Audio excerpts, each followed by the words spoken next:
فرزندان Pakistan foundation کے بانی رانا اشفاق رسول خان نے گورنمنٹ ہائی اسکول جام یوسف کالونی ہب بلوچستان کے 680 طلبہ کو ایک باخیر لیڈی کے تعاون سے مکمل یونیفارم بما شوز، بنیان، جرابیں، بیلٹ اور ٹائی تقسیم کیے۔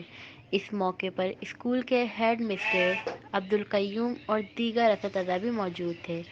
اسی اسکول میں آج ایک مرتبہ پھر 130 ڈیسک اور 40 کرسیاں بھی دی گئیں۔ مزید آپ 77 کو لائک کیجیے، سبسکرائب کیجیے اور بیل آئیکن کو پریس کیجیے تاکہ آپ کو ہماری ہر آنے والی ویڈیو سب سے پہلے مل چکے۔ شکریہ۔